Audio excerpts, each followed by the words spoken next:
Well, guys, I really don't do short videos. I do, but not as this short. This will probably be more than 10 minutes anyway. Um, I had the motor directly mounted to here, but the gear stripped. The drive gear, there was a worm and then worm wheel that is turned by that worm was plastic. And I don't know how to specify it. I don't know how to measure it and buy a new one. The ones that I thought it was right was probably $30-40 and coming from China and uh, like 1st of March to 15th. So yeah, I won't do that. I want something now. So I decided to um, convert the motor, take the motor out and ground off the cover because it was all integrated. Um, and the motor shaft was actually the worm itself. It's a metal shaft. That shaft they machined the worm on it, so it's not, you can't take it out. So I just cut it off, make a precision 6 millimeter hole in the shaft, and put the 6 millimeter shaft in there. And then I bought those that 12 teeth. Um, it's kind of hard to find. That's a MTD, HTD 5M belt and pulley system. So that's 5 millimeter pitch between each teeth, and the belt looks like this. This is 350 millimeter belt, so it's really thick, and then it should be able to handle the load of this thing. So anyway, this original pulley came with these things on the side. Also, it was 5 millimeter shaft. So I widened it to 10 millimeters because this shaft, original shaft, is 10 millimeters.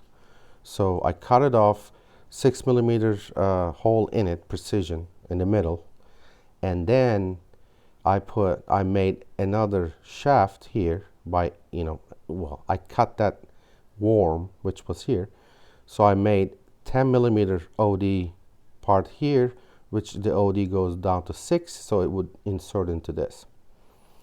Yeah, it all worked fine, but it didn't. And because when I was enlarging the shaft on these, I had to, I made a mistake, and one of them was several degrees crooked, and of course it wobbled like crap. So that was a problem. So for this one, I reboarded to higher, like 11.5 millimeter, and I took something else, 12 millimeter, make the diameter shorter and shove it in there, Loctite it, and remake the hole for the pulley 6 millimeters, so I can put one 6 millimeter shaft precision all the way through the pulley and the remaining of the shaft.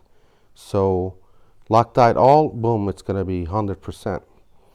And during the process, the guards on the sides had to come off the pulley. So I made my own guards, and they basically hold the belt in place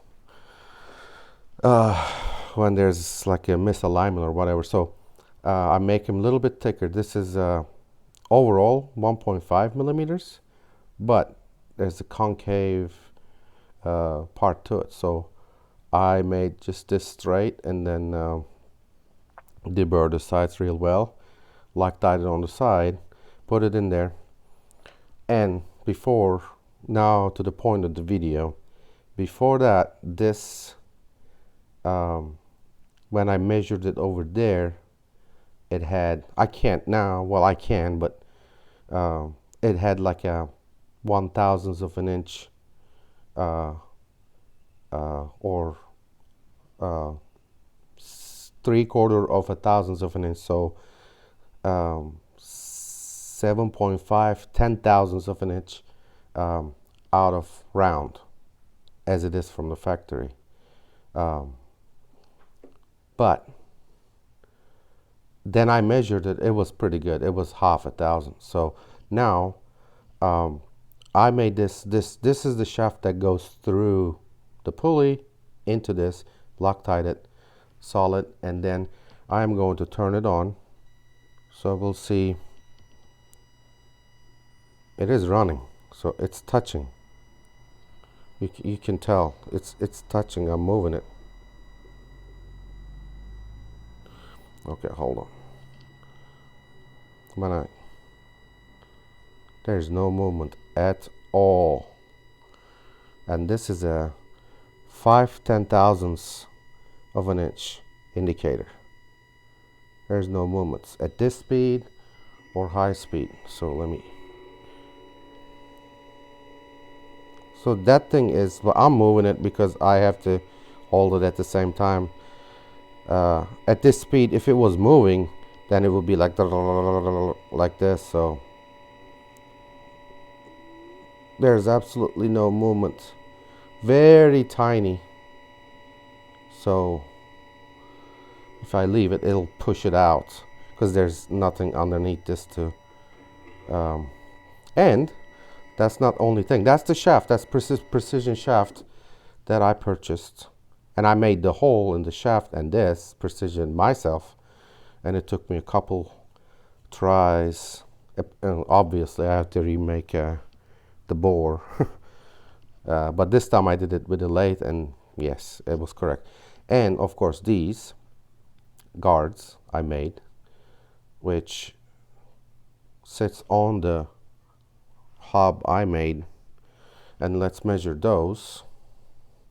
See how good they are. All right. Let's bring it in. There we go. I gotta turn it on and do it.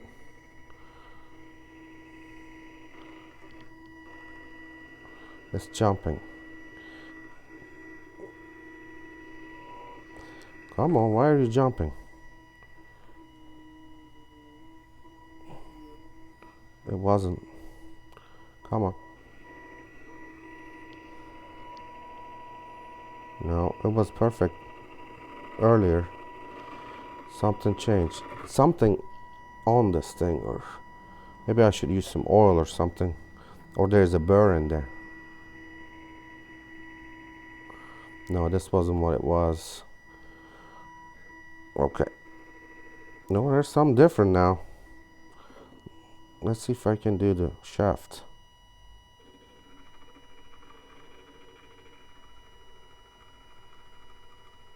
Yeah, shaft is good.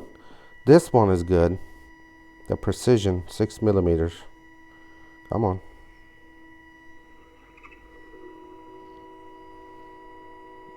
See, I'm moving it left and right. Like this. So there's absolutely no movement.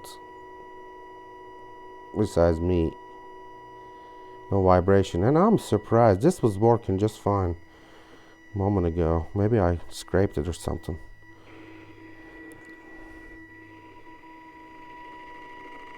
Nope.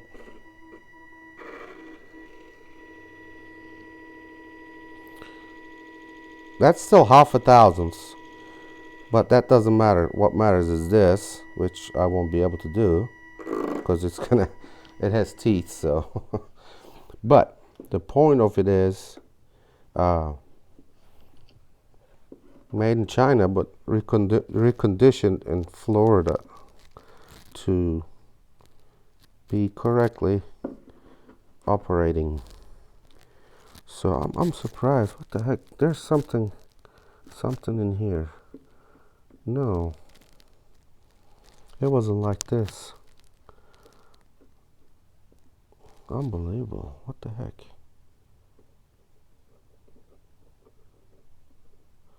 Nope.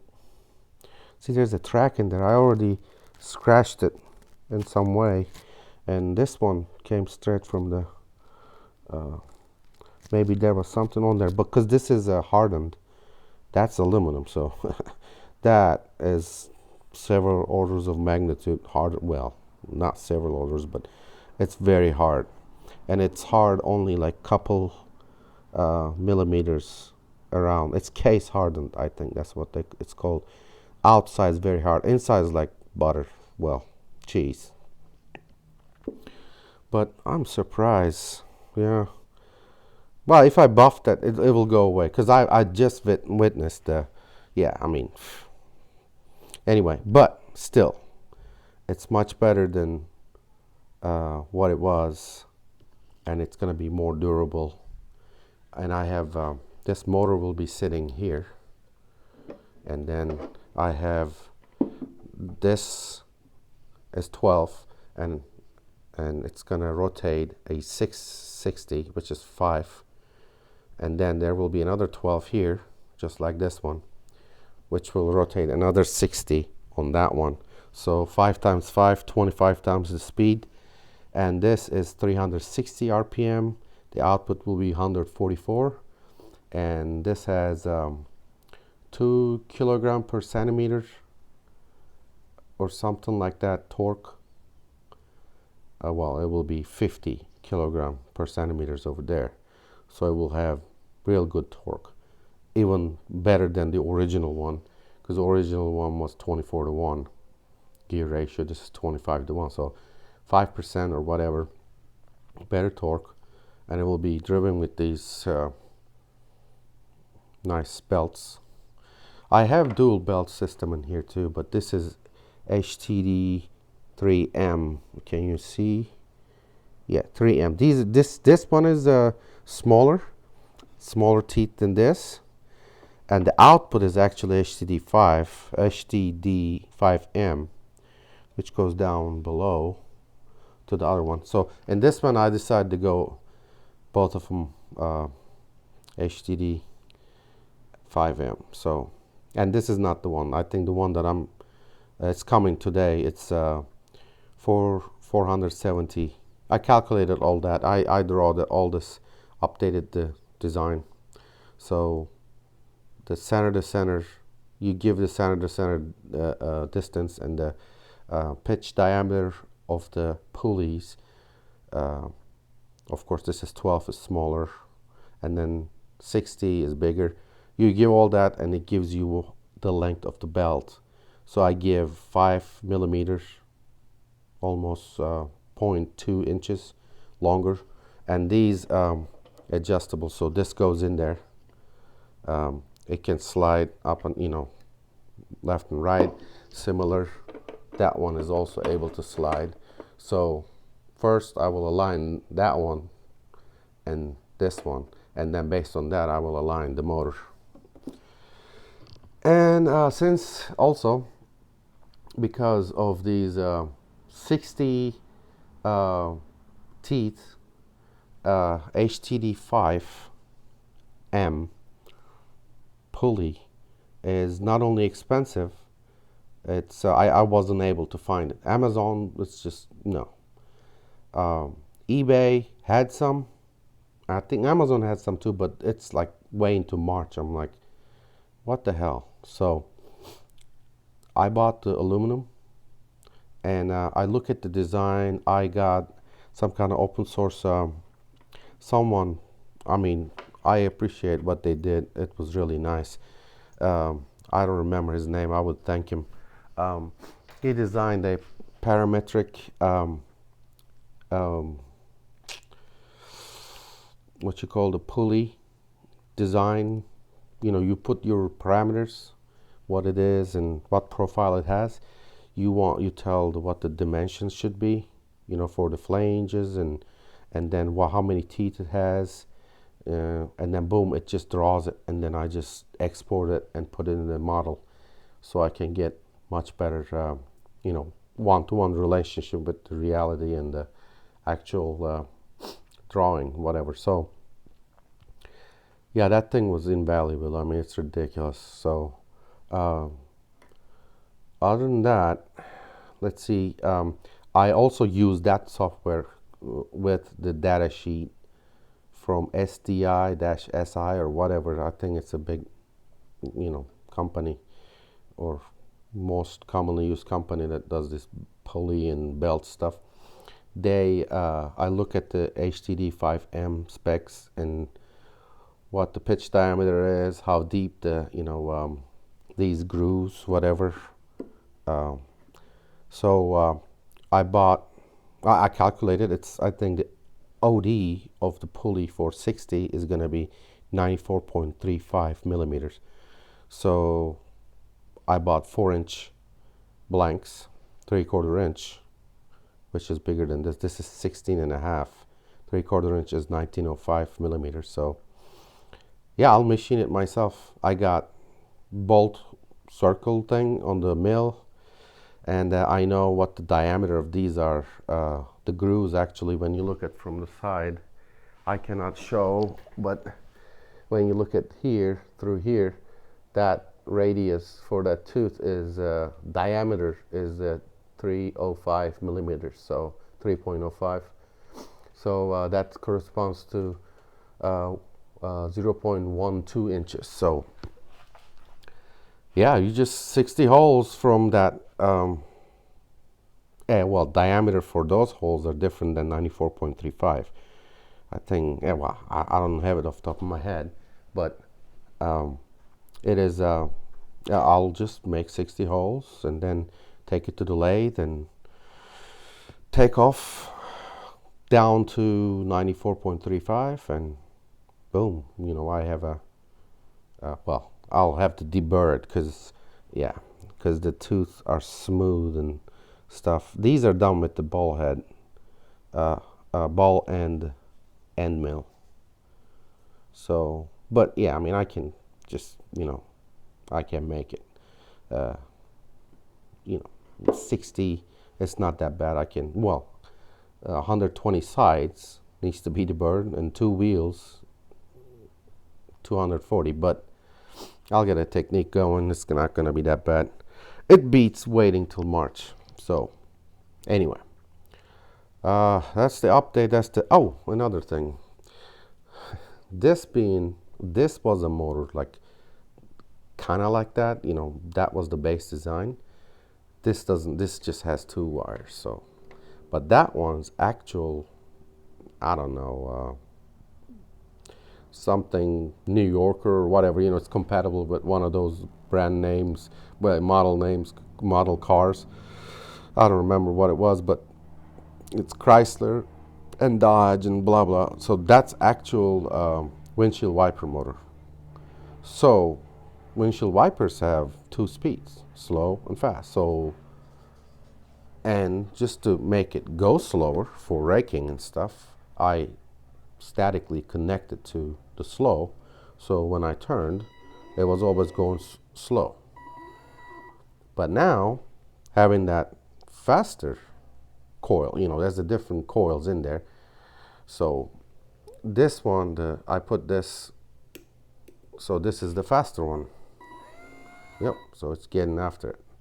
So that's another thing, because when I'm done at the end of the day, I don't want to hold this out, even though I installed these things, the grabbing things.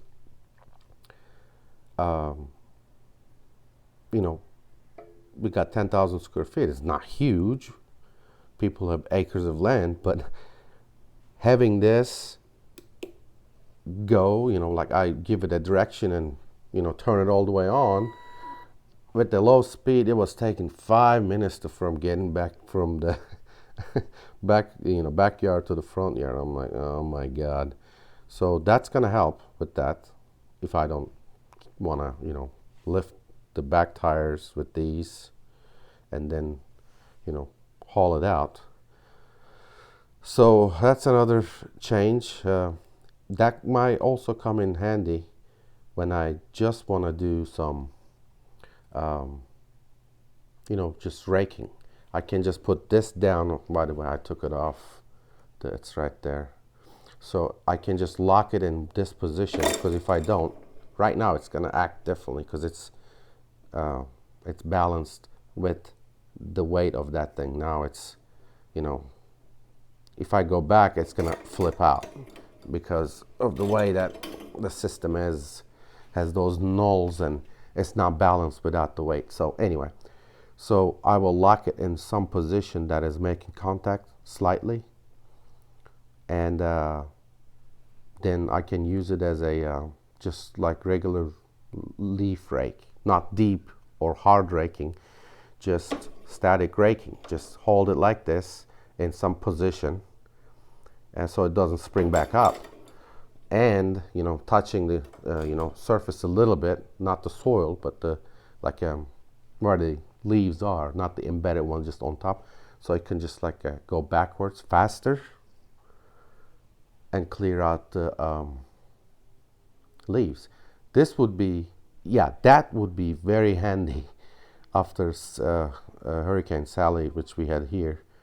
It was just like debris everywhere. I mean, we didn't have any problems, but lots of debris. Anyway, so I just wanted to update, and this is coming up. I'll probably make a video with this, and yeah, I mean, it's by eye. You can't see any, at the low, as it's slowing down, there's a dynamic vibration, but other than that, it's freaking amazing. So anyway, I hope you all have a good weekend, and see you in the next video.